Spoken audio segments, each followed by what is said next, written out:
Returning to the legacy of Sean Lemass, as well as his vision for attracting foreign direct investment and industry into the country, we can recall the significant part they played in the establishing of semi-state bodies for a modern functioning Ireland and its day-to-day operations, and the words of warning given in their management. Had he lived to see what has become of Ireland's semi-state landscape, we'd be truly dismayed of what has since become. In the space of just a few decades after his passing, companies they helped establish, in giving the struggling Ireland of his time vital infrastructure and services for prosperity, have become rife with incompetence and corruption.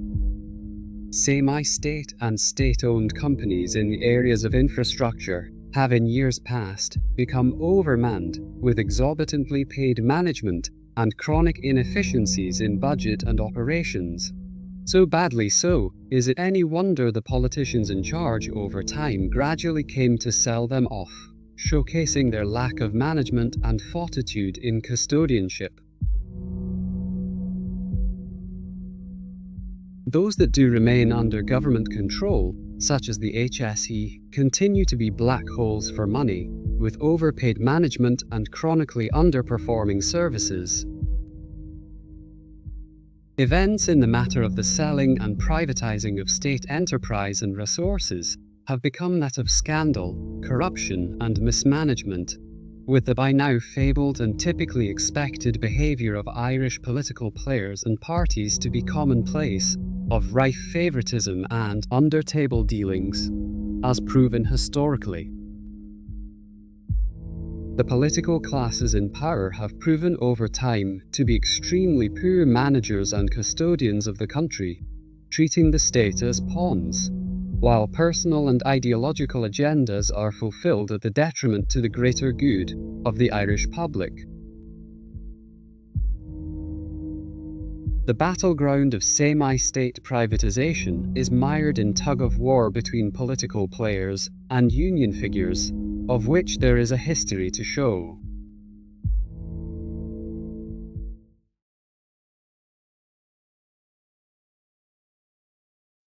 In taking a look at government-run services, arguably the worst with a proven track record has to be the HSE. Having been established in 2003 and officially launched in 2005, the HSE was the merging of the country's health boards, with the intent to make hospitals and other healthcare centres and services more efficient, evidently having failed to date. The initial HSE board of 2003 was composed, not surprisingly, by government insiders, having served time on other state boards, agencies, and assorted Quangos over the previous 10 years, who would prove to bring nothing new to the table, only established and conservative bureaucratic practices, with no innovations to improve the country's health system or make it truly efficient. The HSE board became a gravy train from the start, with regular board members and chairpersons having annual salaries in the hundreds of thousands as a given, plus bonuses and perks. Positions such as consultants, advisors, administration, and even press officers also receiving generous salaries and bonuses as a normality. Despite such generous rewards, the HSE continues to have the issue of personnel jumping to the private sector for even larger and more attractive positions and salaries. So much so that a conflict of interest code has been required, with persons agreeing to the requirement of a year's break before pursuing the private sector in order to perturb this practice and retain key personnel. The original intent of the HSE was to shift the burden of non-acute services from overstretched hospitals to local general practitioners and health centres. Regardless, it continues to be chronically overburdened, underperforming and underfunded, yet evidence as to why proves not to be lack of funding, but more the blame of poor management, of which there is a history to prove. For example, In 2007, two financial management softwares called the Personnel Payroll and Related Systems and Financial Information System project were being run and maintained at a staggering cost of €400 million since their implementation. The government received major criticism, leading to an overhaul in the management and funding of government IT projects, with new rules requiring justification for use of outside consultants and civil servants to be given better oversight in procurement. The HSE has become notoriously known as a big spender on consultants, with €51 million being spent between 2005 and 2010, for example. As of late, spending on consultancy costs more than doubled between 2020 and 2022, to include legal advice, tax and financial advisory, public relations and marketing, as well as HR, IT consultancy, strategic planning, and business improvement, doubling from €48 million to nearly €100 million in that time, as revealed from the latest 2023 figures. Such areas that do not require this spending are PR, marketing, and HR consultants, as the HSE have already well-staffed and resourced departments. Firms who win big consultancy contracts have strong links to the Department of Health and the HSE, with tracking of payment to these consultants going awry in the past, so badly so, a dedicated consultant cataloger had to be created. One famous example being when €1.97 million was paid to an offshore shell company, Blackmore Group Assets, contracted to work on the Personnel Payroll and Related Systems project, with no background credential checks performed, with official procurement policies and appropriate tax clearance procedures not being followed either. The HSE is among the biggest employers in the country, with official numbers just over 165,000 as of January 2024. Yet allegedly continues to have HR, staffing and wage cost problems, while paying exorbitant salaries to top staff and consultants. The HSE is also criticised for having an extremely top-heavy administration structure, even worse than the UK NHS, having more admin staff than health and social care workers. The ranks of managers and admin have grown dramatically since its creation, without adding any improvement to care or services. Further example of poor budget management and incompetence come from the austerity following the Celtic Tiger collapse in 2009, where key staff in hospitals throughout the country, namely Letterkenny General Hospital, were unable to work due to a cut in services. One such case from that time being senior consultant surgeons and other health professionals having to sit on their hands, as elective surgical procedures and other services were cut to combat a €2.7 million budget deficit. Early into the HSE's establishment, the National Treasury Management Agency was given the task by the Department of Finance to audit the HSE's sprawling financial system, particularly that of its banking and cash arrangement system, which was revealed to be a shambles of mismanagement, consisting of overlapping systems and overall waste of money and resources, due to having too many bank accounts, all costing expensive fees and charges, as well as large sums of funds lingering in low-interest earning accounts. A unified and orderly financial system was proposed, with only 9 of the 25 recommendations implemented. The HSE inner sanctions and players have also been guilty of corruption and criminality. In the summer of 2010, the HSE revealed to have lost €2.3 million, claiming to have been sent to an account named SIPTA National Health and Local Authority Levy Fund, allegedly meant for a program to train lower-paid staff. SIPTA denied having received the money. It later emerged the account that had 2 union signatories was not an official one. HSE audit later uncovered it was being used to fund 31 foreign trips by civil servants, trade union representatives, and HSE staff to places such as Australia, Hong Kong, the UK, and the US. Atop of all this, the HSE are a continuous failure in their essential functions, with chronic bed shortages, operation and other service waiting lists and queues, underperformances, and not enough trained staff to run services, all the while money mismanagement sees equipment being bought, poorly allocated and used, or underutilized.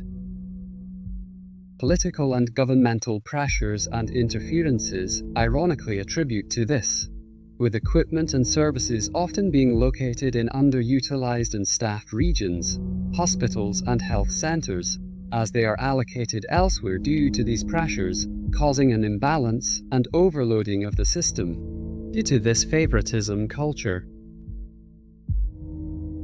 not having the proper facilities or trained staff at a location, as well as often the case of hold-ups in planning and building works to house equipment and facilities, is also a constant issue.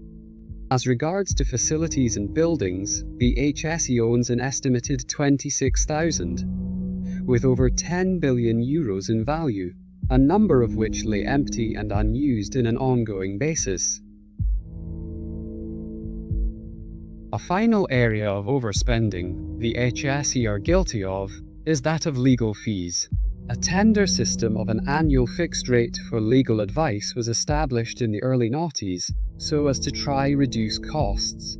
The HSE is estimated to be among the biggest spender on legal and lawyer fees of all state bodies, with annual costs into the millions of public money. Latest HSE scandals, the first of which being the monumental cost and ongoing problems with the National Children's Hospital, estimated to be the most expensive public building ever constructed to date, with a public expenses bill now running into the billions and an indefinite finish time. The second of late being the deliberate hiring freeze on Irish staff, while running campaigns for foreign staff hires, along with monetary incentives to move to Ireland, intentionally overstepping native Irish medical and health professionals, thus forcing them to emigrate elsewhere for a career. Evidence shows many of these foreign personnel to have questionable and dubious qualifications, atop of the discrimination being shown towards Irish professionals in their own country. A trail of evidence in malpractice has emerged in recent years in Ireland from foreign medical and health staff and practitioners coming from outside of Europe and other Western countries, further placing doubt and questioning on the argument of Western health systems being heavily reliant on these personnel for their expertise and qualifications.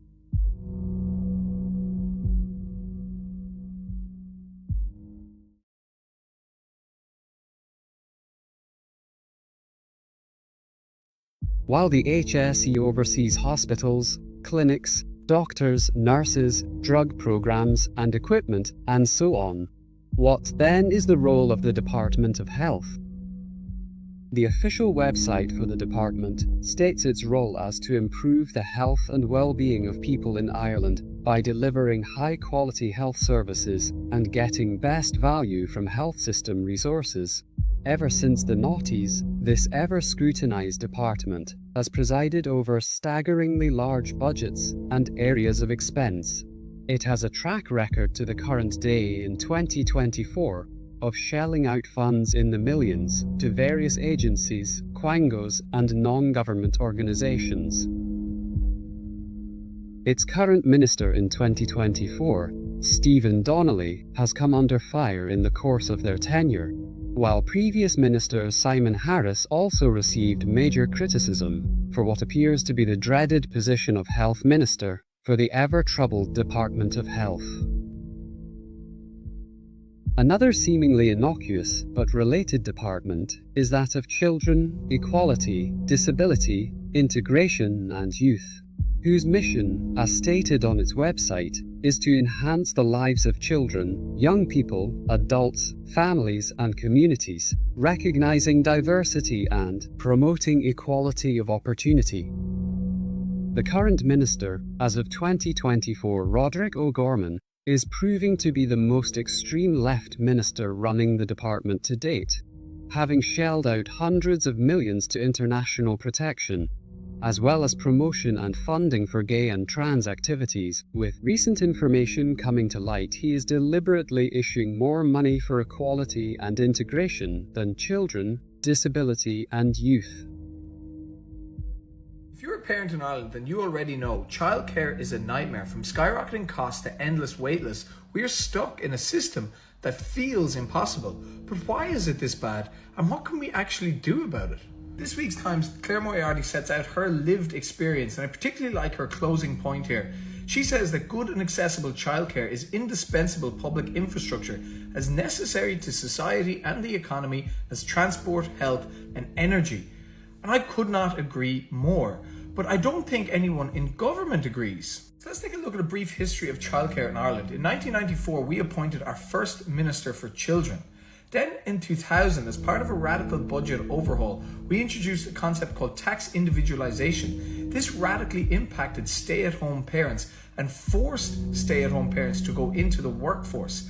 And at the time, Michael Noonan warned us that this would radically impact the family unit and incentivise working over childcare. It wasn't until 2011 that an actual standalone Department of Children was established. Then only a few years later, the new Taoiseach, Micheál Martin, radically diluted the role for the Department of Children by introducing the Department of Children, Equality, Disability, Integration and Youth. So what impact has that had on childcare? As we can see, the total budget back in 2020 for the Department of Children was about 1.8 billion, and about 876 million of this went to childcare supports. But as we can see, in the last 4 years alone, the department's budget absolutely ballooned to over 7 billion. This is a 300% increase in spending, but only a 14% increase went towards childcare. We are now spending more on equality and integration than we are on children, disability and youth. A total of 4.8 billion is now being spent across these categories of an equal and inclusive society and a fair and efficient support system for international protection seekers. What's interesting is that the Department of Children publishes its purchase reports every quarter. In the most recent quarter, you can see that millions and millions are being paid to hotels. Cape Wrath Hotel Unlimited, Guestford Limited, Travel Lodge Hotels, Holiday Inn. All of this is coming from the Department of Children's budget, and it's all for asylum centres. Meanwhile, Irish families are having to put life on hold because they cannot afford childcare supports. They cannot afford to have the families that they want. This is having a major impact on Irish birth rates. We have some of the lowest birth rates in the world at the moment. So look, I'm calling for common sense. We need to stop spending billions on equality and integration and start spending money on Irish families, childcare supports. Like, what the hell are we here for? What's the point of going to work and paying all these taxes if we cannot afford to have the families we want? We should be a family inclusive society. That's what I stand for, is family values. I'm running in the general election in Dublin Bay South. If you want to vote for someone who has common sense and wants to call out the lunacy of spending that is going on with this government, then vote for me. Vote for Nick Delahanty, number 1. O'Gorman is currently facing serious questions and calls to resign for their incompetence in the case of missing children from state care, currently in their tenure as of 2024.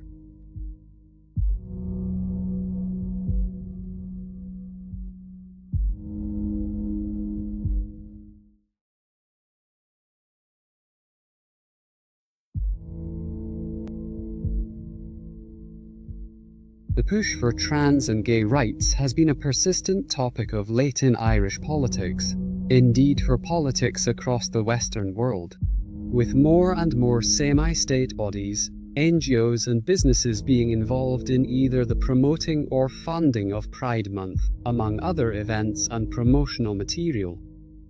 It has become a heavily funded and promoted area for what is really a minor issue, representing a very small fraction of society in Ireland and elsewhere. Although it may appear on the surface to be a worthy cause in the name of equality, freedom of expression, and lifestyle choice, the subject of transgenderism and the whole Pride movement has its dark corners and underbelly that simply cannot be ignored in a healthy and functioning society.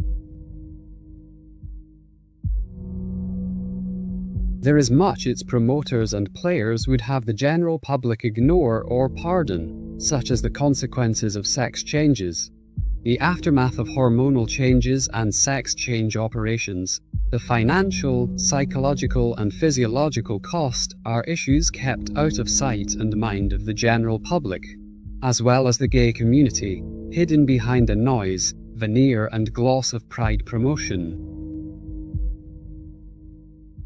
The deliberate grooming and targeting of children and young adults is also another obvious and concerning element, clearly visible in the trans movement.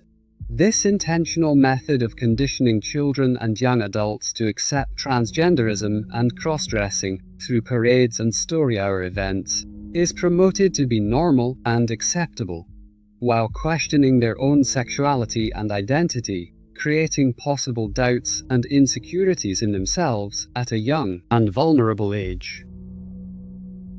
Over time, more and more ethically questionable and criminal activity by players within the movement come to be revealed on a regular basis, while the movement as a whole, as well as apologists in the form of politicians and activists, finger-bash critics and protesters, as not to judge the entirety of the movement on these individuals, pointing the finger to such tropes as being homophobic, bigoted, and close-minded, when the crimes being committed are neither random nor a once-off, to be mere coincidence or accidental.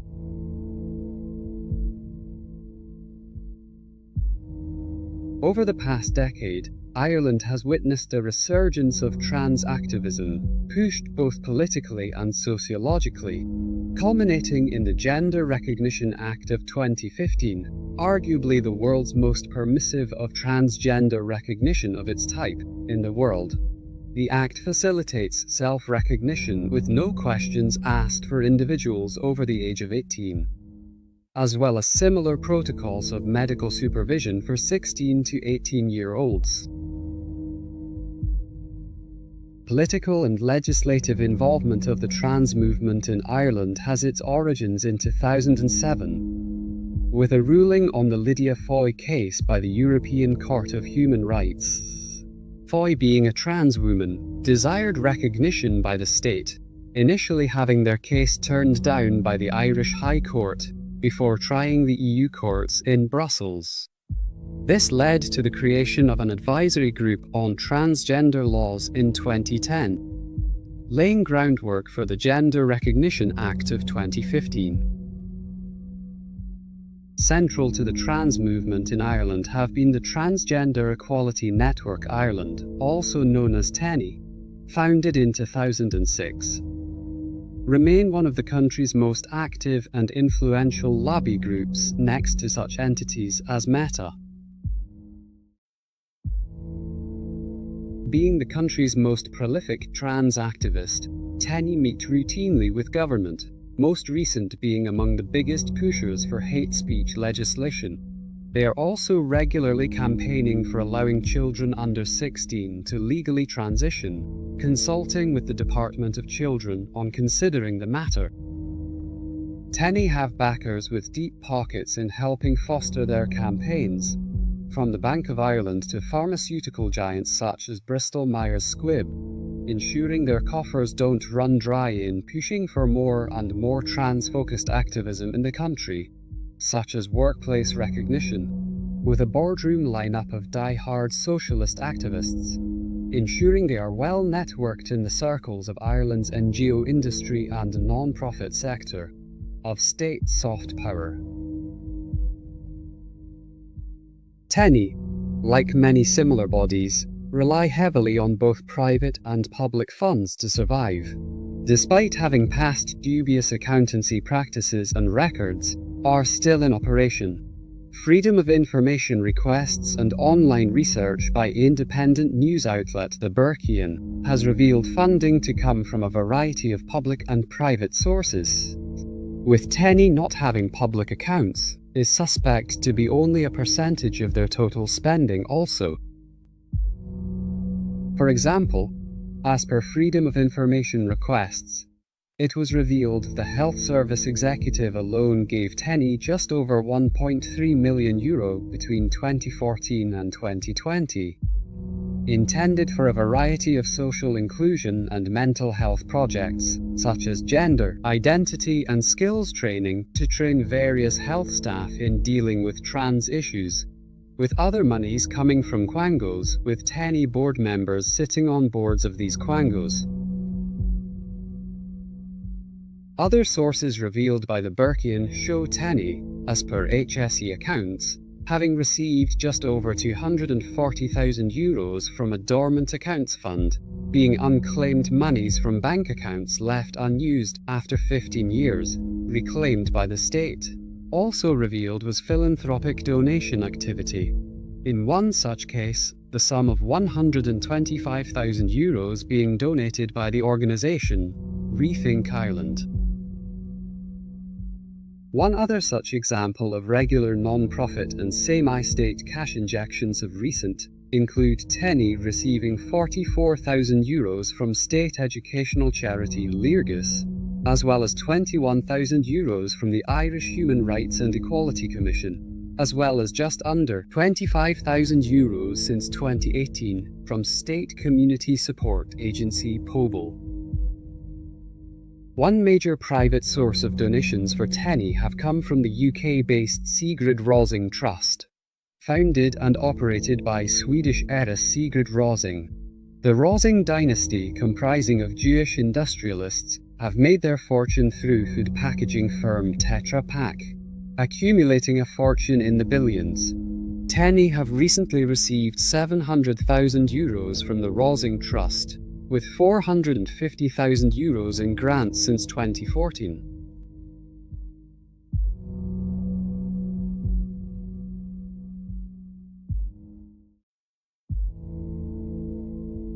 Further Burkean research shows among other Irish benefactors from the Rosing Trust to be the Irish Council for Civil Liberties, having been given in the region of €1.3 million since 2015. An active campaign group for gay marriage, abortion, and hate speech. They continue to call for more restrictive hate speech legislation, as well as protest exclusion zones for pro-life campaigners around hospitals. The dormant account scheme regularly fill the coffers of other trans NGOs, of which there are many, with €200,000 per annum being earmarked for trans and LGBT services and advocacy groups by the Department of Rural and Community Development. Such LGBT charities as Belong To have been recorded to receive €1.3 million from various state bodies, such as POBL to TUSLA.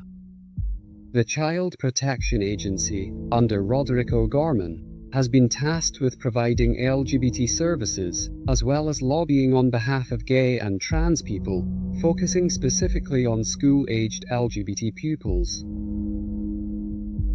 The Burkean, in their research, makes solid and legitimate conclusive arguments, namely of the trans lobby sector only being able to exist thanks to the backing of state, semi-state and private donations and funds, the motives of which ever suspicious for the disproportionate and monumental sums involved, of which make little to no economic sense, or for a return on investment, for such a small demographic percentage and area of the socio-economic landscape.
This is my life as someone who has been both chemically and surgically castrated.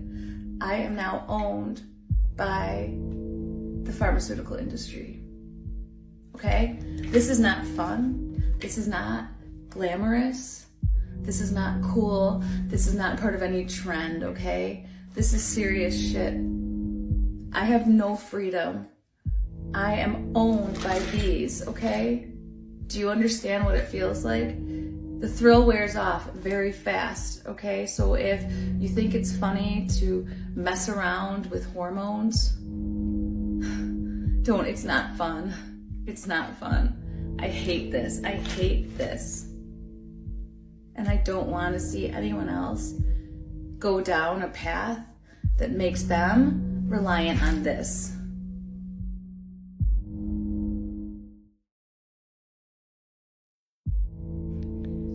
Chairman, I would like to extend greetings to the very balanced delegation of Ireland and also to the representatives of Irish civil society. I have a question to the Minister.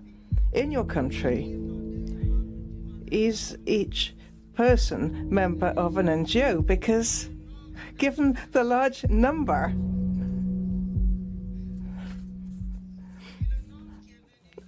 of representatives who have come just on the subject of racial discrimination, it seems to me that there must be a lot of NGOs, and I'm convinced that that must be the case.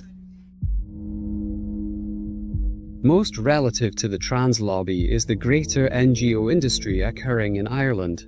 Much like Quangos, NGOs have mushroomed in size to a staggering degree and variety for a spectrum of social and charitable causes and agendas, with an estimated 33,000 operating in the country with connections within the EU, can justifiably be described as an industry. There exists in Ireland an NGO class that have grown up alongside this mushrooming industry, with their own progressive, almost cult-like doctrines. Described elsewhere as a modern soft power, the NGO class and industry has a subtle but measurable effect on policy formation, otherwise described as the long hand of globalism in Ireland.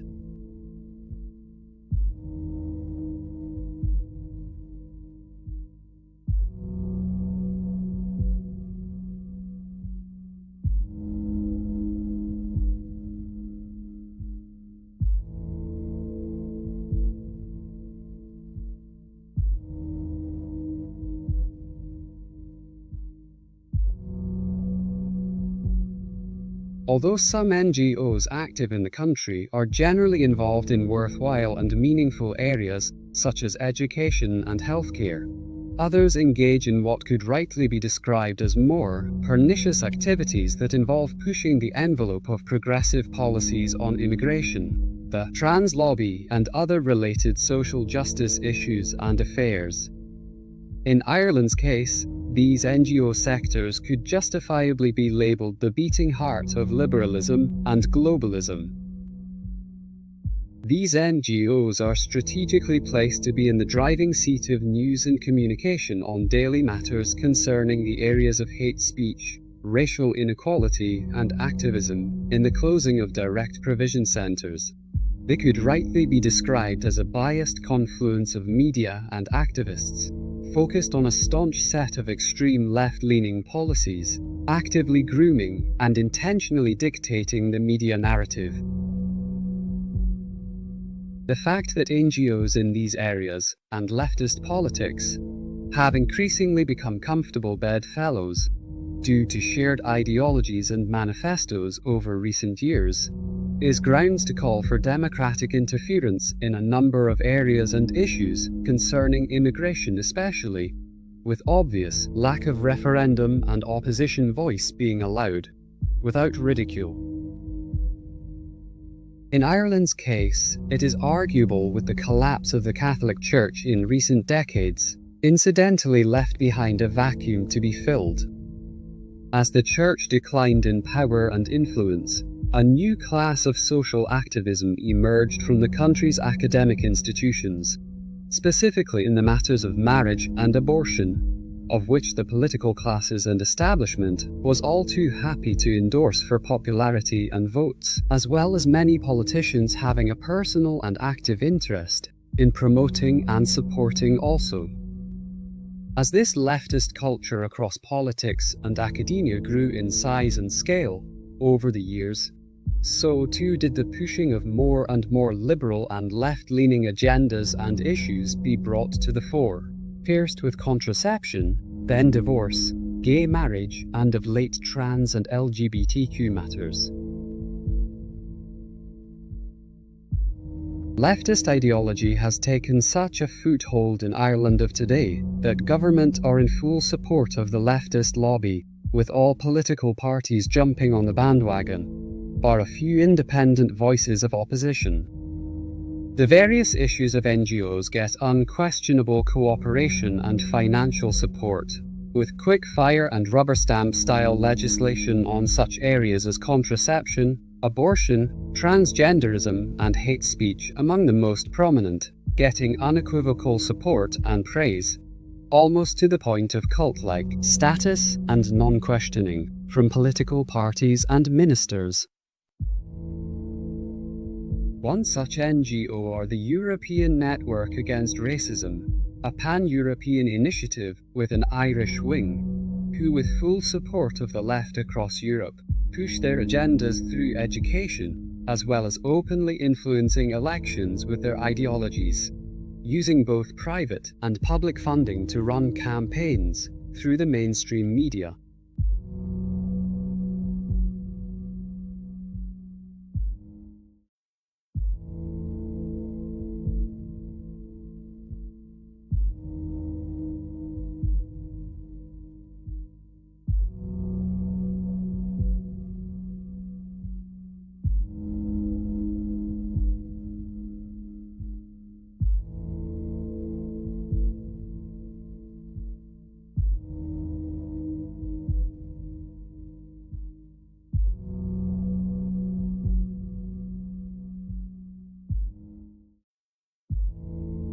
An alliance of NGOs exist in Ireland called the Coalition Against Hate Crime in Ireland, who, like many of their ilk, are pushing for hate crime legislation only intended for one thing: the stamping out of opposition and dissident voices on immigration and other questionable social justice issues, such as trans ideology. Social media platforms, namely Meta, display bias in showing full support to these NGOs, while blocking and fact-checking opposing voices. In the example of the European Network Against Racism, Meta actively remove and ban any dissident speech under the banner of hate speech to their content. This NGO regularly receives taxpayer-funded grants. For example, in 2017, they received just over €95,000 from the government, 3/4 of which came directly from the taxpayer by way of the Department of Housing and Local Government. Like dozens of its counterparts across the West, this NGO do the legwork of globalism in Ireland. NGOs such as these have been allowed to become integral to Irish news and broadcasting, as well as policy formation. This should ideally be a serious breach of impartiality. However, for those aware, the mainstream media in Ireland are hand in glove with the government, as they rely far too heavily on state support, as print and television media are in slow decline, and so kneel to the establishment's wishes, of which the NGO industry are a large part of.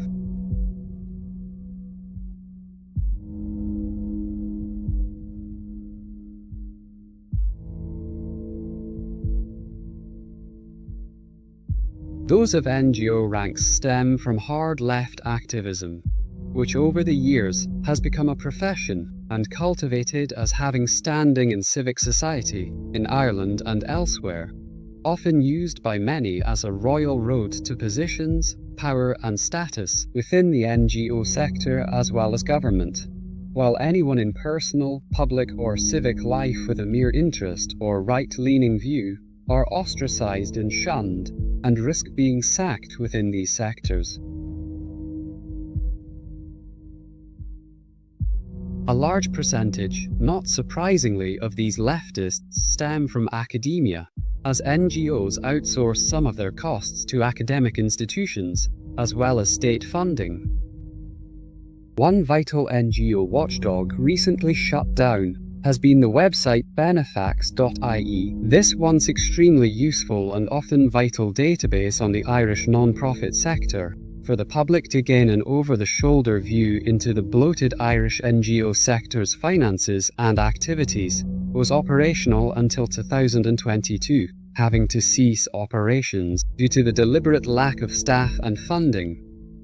Its closing down now leaves the NGO sector to complete anonymity, as nothing has risen to take its place, leaving less and less transparency over NGO political activity, their business activities and relations. The discontinuing of such a vital resource only proves further the suspicions and argument against certain NGOs and their activities, and as an act of corruption and injustice against democracy and government accountability, as the tax-paying public will continue to bear the brunt of their taxes funding these NGOs, but be given no ready accessible means to see where their hard-earned taxes are going, and what they are being spent on.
Ireland has jokingly become called the land of 1,000 Quangos, meaning state agencies.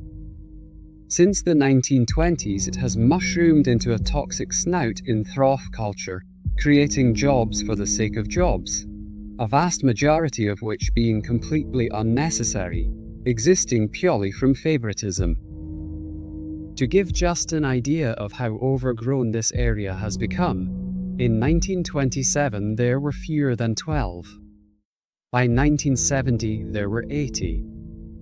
Come the late noughties, that number had peaked to 445. An estimated number across departments of agriculture, finance, communications and tourism, as well as many others, as of 2024, stands at 374. So why are these Quangos detrimental? They disguise actual employment figures and productivity of the country, as a large percent employed are absorbed into them. They have become centres for the political networks and parties of the country, to keep agents and workers at arm's reach, to suit their bidding, and cultivate a culture of favouritism, while being paid handsomely to fill out the seats of Quango boardrooms, effectively being sector eyes and ears for political parties, with a finger on the local and regional pulse. The Quango culture of semi-state companies and state agencies have their roots in the economic lows of 1980s Ireland, with then Taoiseach Charles Haughey and his then protege Bertie Ahern locked in negotiations with trade unions, and the birth of another brainchild of Haughey's, the social partnership industry. The state of 1980s Ireland was purely the fault of politics, as parties continued to bicker and argue on policies while the nation suffered. The Irish nation found its people and economy facing many grim and challenging situations. Among these were the issues of high unemployment, while those working protested for lower taxes, with many others choosing to emigrate. The national debt doubled, with a third of all tax revenue being used to pay it down. Economically, Ireland had among the lowest GDP in Europe, on top of which the agricultural sector suffered badly.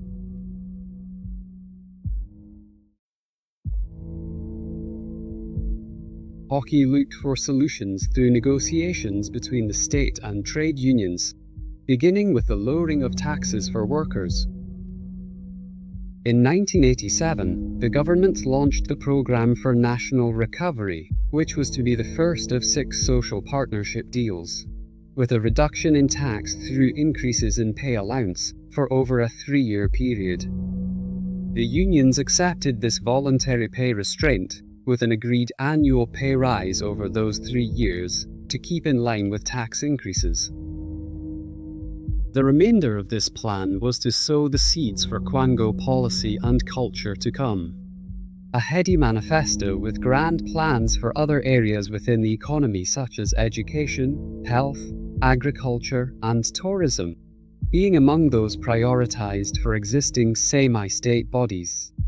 Trade unions were now players in the game, having a seat at the table of power with government.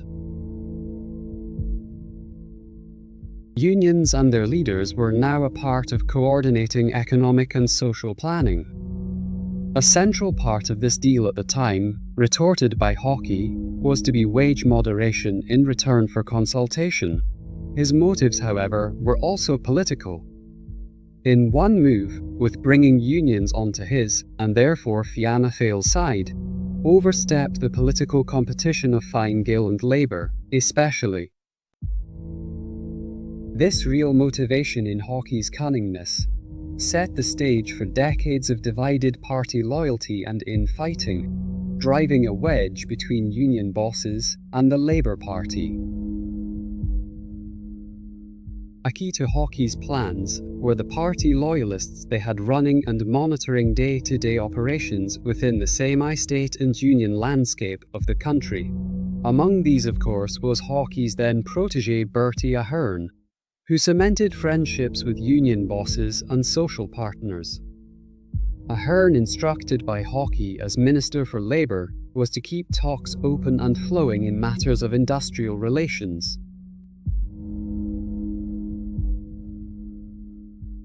There have been a number of agreements since the original 1987 Programme for National Recovery, having been 5 in existence up until the Celtic Tiger economic crash, with all activity ceasing in 2010. What began as a simple agreement to improve the lives and living wages of workers became an entrapment by government of unions, purely in the guise of following policies in exchange for pay conditions. The game was always for government to have the upper hand, while keeping unions on side. The government, namely Fianna Fáil and Fine Gael, always trying to position themselves perfectly so as to keep wage levels, as well as various other issues such as welfare, education, health and employment on their terms, all the while having kept union leaders and key figures placated through social partnership consultation, pay packages, and contracts.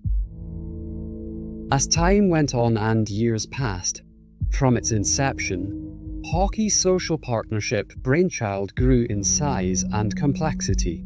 More and more elaborate bodies and schemes emerged, such as the National Centre for Partnership and Performance, to oversee and maintain what had now become an industry, bringing unions deeper and deeper into the traps of government, being subject to terms and conditions such as the support of EU objectives, third world charity schemes, and social justice awareness campaigns. As of 2021, more than 10 years since the last vestiges of social partnership activity, with government looking to revive the relationship, only now having Ireland be a different landscape of cemented Quangos, NGOs and unions with very blurred lines of purpose, activity and engagement, having fallen under the umbrella of liberal dogma. of diversity, equity, and inclusion, being less about wages and more being a vehicle for the liberal agenda and social justice activities, keeping the heavily tax-funded NGO and semi-state apparatus alive.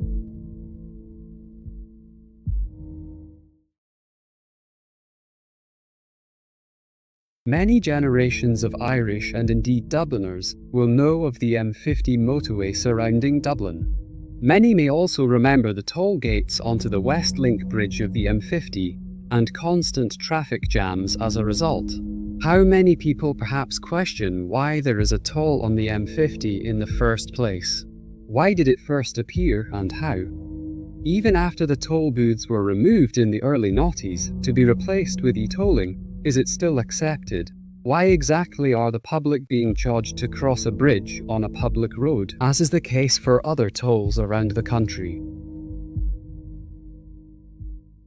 The reason began in 1987, when an agreement was made between a private company called National Toll Roads to toll the M50 at the West Link location. This deal was to prove so horrendously made, it would haunt the government for years to come for the cost it would incur, the scandal and corruption that would be uncovered in its doing, and the misery it would inflict on the Irish public, as well as the waste of public money to happen as a result. The government up until as recent as 2020, for almost 40 years, have remained inept and helpless on the matter of the M50 and all the cost it has entailed due to their predecessors of the 80s, allowing such a costly deal with lack of conviction and foresight to occur, as well as key players in particular doing so for their own selfish and corrupt ends. Former independent Senator Shane Ross made an investigation in 2005 into this contract between National Toll Roads and relevant government departments of Dublin City Council, the National Road Authority, and Department of the Environment. This wasn't easy to come by, resulting in an anonymous public servant coming forward with a copy of the agreement. Such details disclosed included hidden costs to the state heavily in National Toll Roads' favour, 100% capital allowances for the project's construction costs, a waiver of VAT on tolls, as well as exemptions on local authority rates for the bridge. A by now notorious figure in the matters of planning permission from Dublin City Council, the late George Redmond, signing off on the deal for a kickback, as well as then Minister for the Environment Padraig Flynn, made the investigation even more important. This revelation of the crooked Redmond's involvement, as well as the Minister, when reported in the news, began an avalanche of pressure on both National Toll Roads and the government to resolve the toll booth situation under increasing public outcry and pressure. In an effort to save face and avoid another further public scandal, National Toll Roads published the full contract the very next day of the breaking news story for everyone to see. It included terms indeed heavily in their favour, with no state revenue for the first 27,000 cars a day, a further 30% only for the following 8,000 cars, 40% for a further 10,000, and finally 50% for every car beyond the 45,000 mark.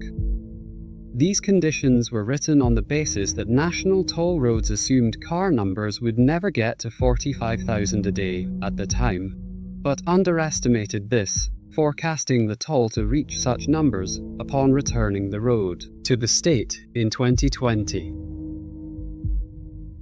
Regardless, the government at the time were under continuous public pressure and political worry on the matter, with much deliberation if to buy out National Toll Roads, while weighing up the pros and cons of the cost to remove the toll booths. An estimated figure for the time was €500 million. National Toll Roads, anticipating this, wrote a clause into the contract of a monthly compensation payment equal to the monthly average of tolls paid during the previous 12 months, as well to be index-linked as far up as 2020. National Toll Roads truly had the government between a rock and a hard place. National Toll Roads was established by one of the founders of major Irish business, Cement Road Stone Holdings, Tom Roche. Along with his son, after retiring wealthy from the business he founded with his brother Donald, thought upon starting a toll road business, having his first success with the building of the East Link toll bridge at Dublin's Docklands, after making a deal with Dublin Corporation and the Dublin Port and Docks Board. It was a fair and honest business agreement compared to his next move on approaching Dublin City Council and Department of the Environment on proposing the West Link toll bridge.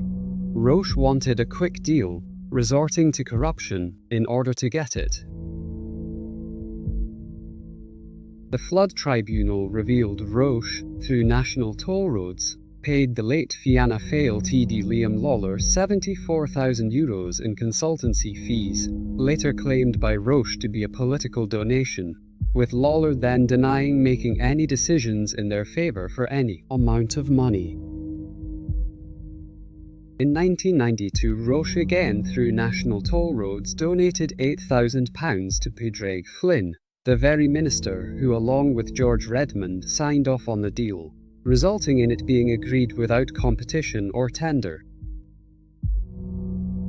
While at the Flood Tribunal, Roche and National Toll Roads solicitors argued they were taking a risk, sinking millions of their own capital into the project, claiming unknown return on investment, and placing further blame on the government in an effort to deflect from themselves, all the while knowing what conditions had been drawn up in the contract, as effectively a license to print money, virtually tax-free, while government, and therefore the public, got a bad deal. The government of the 80s were, however, in some ways to blame, fearing public backlash, took minimum risk and therefore minimum responsibility in allowing a private company charge the Irish public access to a road, effectively paid for by their taxes. What was worse, when choosing what form of compensation to take, when it came to drawing up the contract, the state's inaction meant they failed to take the option of an equity stake, and so having no say in how the company was run, or, in the event of a buyout offer, a right to a share in the profits. Secret talks took place in 2006 to begin hashing out a deal between government and National Toll Roads. By 2007, public pressure had reached boiling point, with the government finally being backed into a corner to buy them out, if the right offer was made, with the agreement finally announced February that year of a buyout, costing the taxpayer a total of €600 million. Had Redmond and Flynn chosen an equity stake in 1987, by 2007, would have reaped dividends for the public coffers. Having a say in the company could have pressured selling to another private buyer, take over operations, and so foot the cost of removing the toll booths, install e-tolling, and make a handsome profit in the process. Instead, lack of foresight, cronyism, and greed by a powerful few shackled the tax-paying public into decades of burden, sunken cost, and commuter misery.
One other notably recorded semi-state body having faced public scrutiny and investigation for cronyism and corruption are the management of Irish Rail.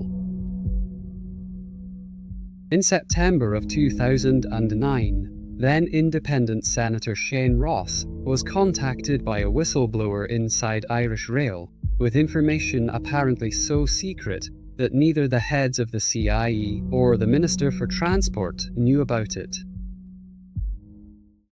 An outside forensic accounting firm, Baker Tilly, compiled a report proving Irish Rail to be rife with corruption, kickbacks, theft, manipulation of contracts, as well as bogus orders, and a whole host of other fraud and abuses.